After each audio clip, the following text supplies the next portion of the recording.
Hello guys, this is Mukesh Gautam here and welcome back to my channel The Voice of Infinite Intelligence, your healer, mentor, life coach and the owner of this healing foundation. So, how are you doing today? Hope you are doing well.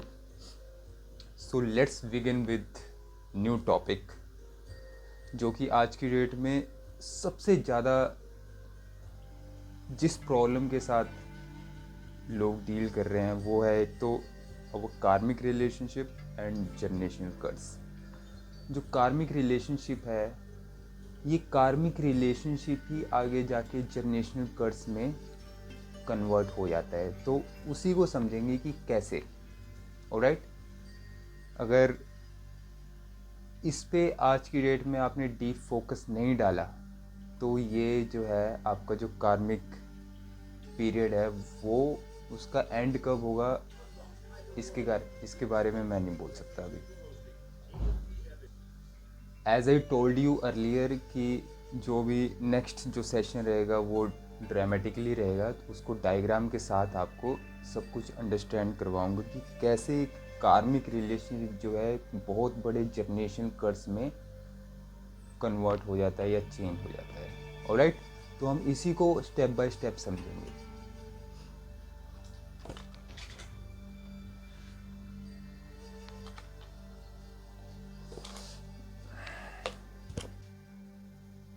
देखिए, कार्मिक relationship की energy कैसे transmute होती है one body to another body. अब ये generation कितने सदियों से चल रही है, मैं ज़्यादा पीछे नहीं जाऊँगा, मैं बस एक दो जनरेशन ही पीछे जाऊँगा। सपोज़ कीजिए मैं आपके ग्रैंड फादर या ग्रैंड मदर की जनरेशन तक जा रहा हूँ। राइट, तो सपोज़ कीजिए कि ये आपके ग्रैंड फादर हैं। अब अगर हम 2-4 सदियों की पहले की बात करें तो वहाँ पे अवेयरनेस, ये कार्मिक रिलेशनशिप की जो अवेयरनेस है वो अब जाके थोड़ा थोड़ा लोगों को पता चल रहा है, बट उस जनरेशन में तो इसके बारे में थोड़ी भी अंडरस्टैंडिंग नहीं थी। ठीक है, तो अब आपके ग्रैंड फादर का ओबियसली ये जो कार्मिक रिलेशनशिप है वो एक सोल कॉन्ट्रैक्ट होता है जो कि पास्ट लाइफ में कुछ हमारा अकाउंट बैलेंस करना रह जाता है, तो उसको इस लाइफ टाइम में आके उसको बैलेंस करते हैं। तो आपकी grand mother I in the form of कार्मिक रिलेशनशिप और आपके ग्रैंड फादर ने आपकी ग्रैंड मदर के साथ शादी कर ली। शादी वो, अब ये ग्रैंड फादर की कोई मर्जी नहीं होगी उस टाइम की शादी करनी पड़ेगी, या इन्होंने अपनी मर्जी से अगर शादी नहीं भी की होगी तो सोसाइटी के प्रेशर में आके, एज के प्रेशर में आके और घर वालों के प्रेशर में आके इन्होंने कार्मिक रिलेशनशिप के साथ, कार्मिक के साथ शादी कर ली फाइनली। ठीक है, एज वी नो कि एनर्जी जो है ऑलवेज ट्रांसमिट होती है one body to another body. ठीक है, तो ओबियसली इन्होंने अगर शादी की है तो इनको बच्चे होने भी लाजमी है। ठीक है, तो आगे इनके क्या हुआ, एक बेबी हो गया। अब इन्होंने यहाँ पे अपने कार्मिक रिलेशनशिप को बैलेंस नहीं किया, हील नहीं किया, तो क्या होगा, जो जो कार्मिक रिलेशनशिप वाला जो पैटर्न था ना वो इनके आगे बच्चे में by default in the form of energy वो ऑटोमेटिकली आ गई। अब ये उसी पैटर्न को लेके चलेगा जो आगे इनका बच्चा हुआ है।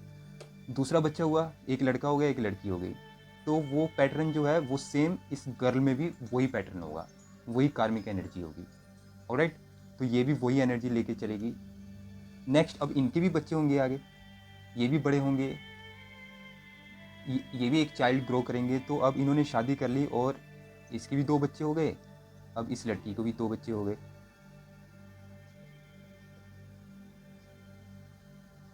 तो वो कार्मिक जो पैटर्न है, जो ओल्ड एनर्जी को होल्ड किया हुआ था इन दोनों ने, वो एनर्जी इन इसके दोनों बच्चों में भी ट्रांसमिट होगी और इसके दोनों बच्चों में भी ट्रांसमिट होगी। ठीक है, अब ये अब यहाँ पे 4 बच्चे हो गए, 1 2 3 4। ठीक है, अब 4 बच्चे हो गए, अब चारों बच्चे भी बड़े होंगे किसी दिन, इनकी भी शादी हो गई, तो इनकी भी 2-2 बच्चे अगर हुए तो इसके 2 बच्चे हो गए यहाँ पे, इसके 2 बच्चे हो गए यहाँ पे, इसके 2 बच्चे हो गए यहाँ पे, इसके 2 बच्चे हो गए यहाँ पे, तो टोटल 1 2 3 4 5 6 7 8।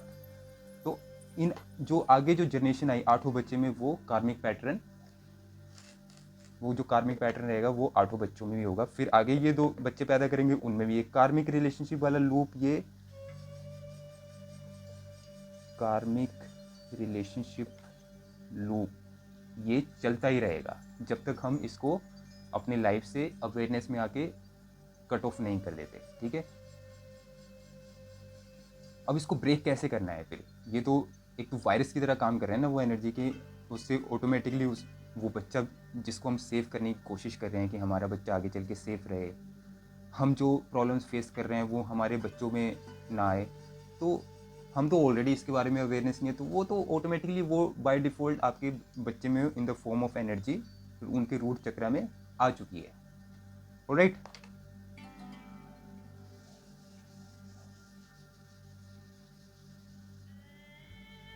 अब क्या हुआ, अब इस प्रेजेंट जनरेशन की बात करते हैं। काफ़ी सारे जनरेशनल कर्स को फेस करते हुए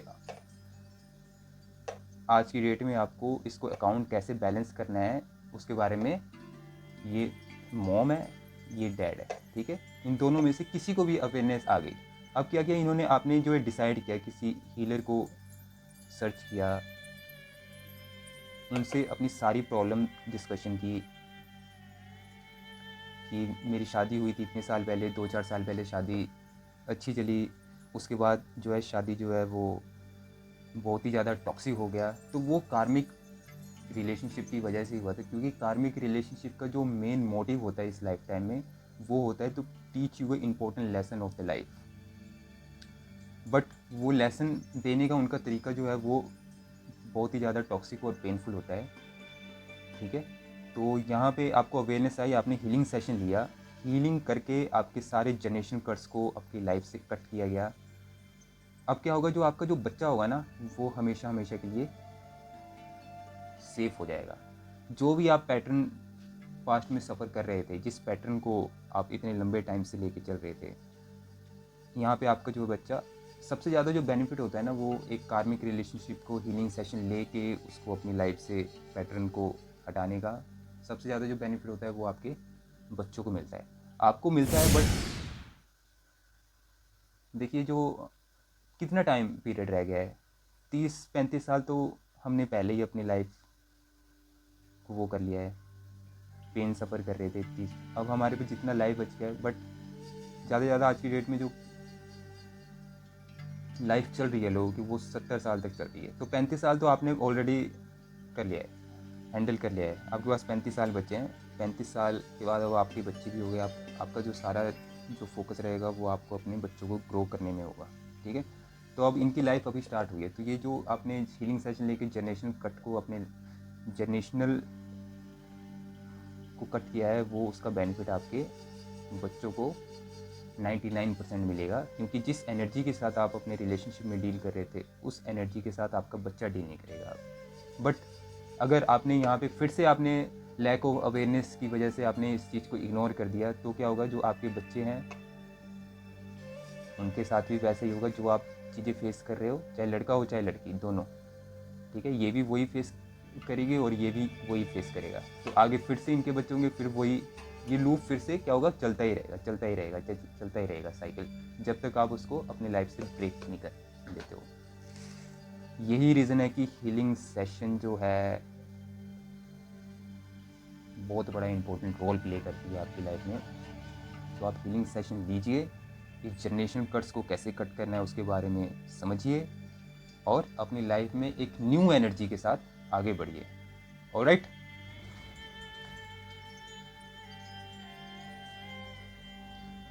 होप कि आपको ये ड्रामेटिकली बहुत अच्छे से अंडरस्टैंड आया होगा। फिर भी अगर आपको समझने में प्रॉब्लम हो रही है तो आप जो है काउंसलिंग लेके भी इसको अच्छे से समझ सकते हो, ठीक है। काउंसलिंग जो रहेगी वो फ्री रहेगी, इसमें आपको चीज़ों को समझाया जाएगा, बताया जाएगा। बाकी जब हीलिंग के लिए आप प्रिपेयर होंगे तो वो चार्जेबल रहेगा।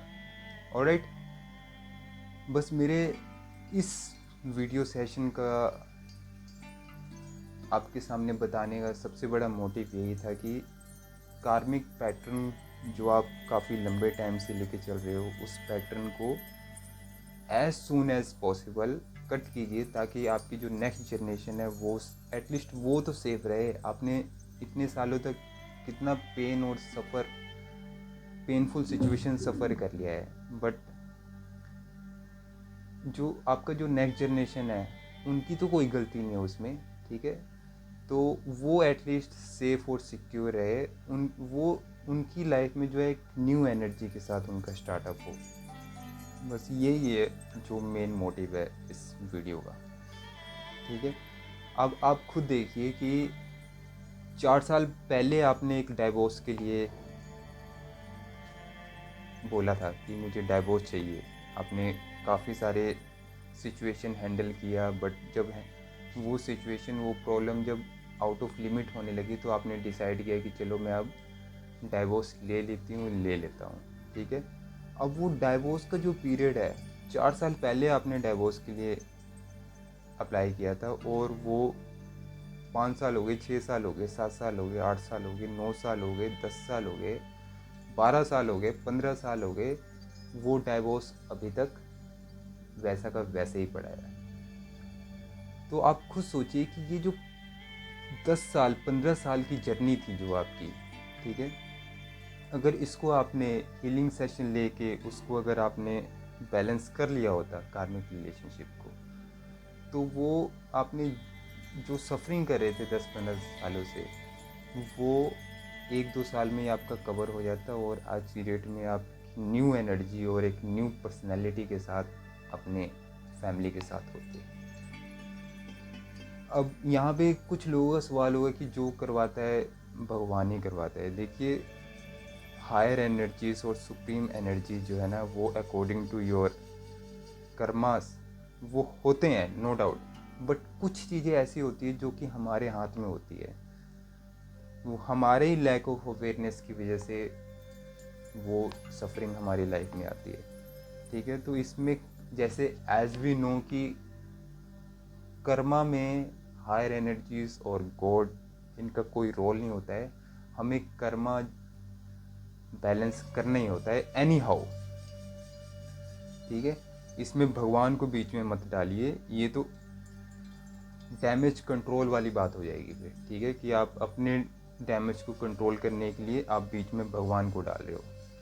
बट सपोज क्या आपने खुद काफ़ी सारी डिवोशनल चीज़ें देखी होगी जिसमें भगवान ने भी जो भी पेन सफरिंग थी वो उन्होंने भी झेला है। यहाँ पे राम जी को 14 साल का वनवास मिला, तो उन्होंने भी वो कर्मा को बैलेंस किया है।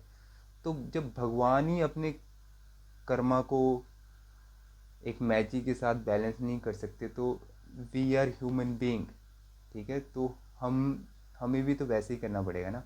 यहाँ पे समझने की कोशिश कीजिए बस, कर्मा में भगवान का कोई रोल नहीं होता है। कर्मा आपको जो दिया है वो वापस आएगा ही आएगा। अब हमने पास्ट लाइफ में क्या दिया है हमें नहीं पता, ठीक है। बट अगर गाइडेंस देने के बाद भी अगर आप उसी लूप में बार बार चल रहे हो, तब ये आप अपना कर्मा बढ़ा ही रहे हो, घटा नहीं रहे हो, ठीक है। प्लीज़ बी अवेयर अबाउट कि कार्मिक पैटर्न को ब्रेक करना इज़ कम्प्लीटली 100% योर रिस्पॉन्सिबिलिटी। उसको ब्रेक कीजिए और न्यू एनर्जी के साथ अपनी लाइफ में आगे बढ़िए, और अपने नेक्स्ट जनरेशन को सेफ और सिक्योर एनर्जी दीजिए, ताकि जो पेन और सफरिंग से आप डील कर रहे थे वो पेन और सफरिंग आपके बच्चों में ना जाए। Alright, so here we go today. आज का जो टॉपिक था यही था। नेक्स्ट वीडियो में हम मिलेंगे किसी न्यू प्रॉब्लम के सॉल्यूशन के साथ। Alright, till the time have a great day and have a beautiful journey ahead. God bless you. Bye bye. Take care.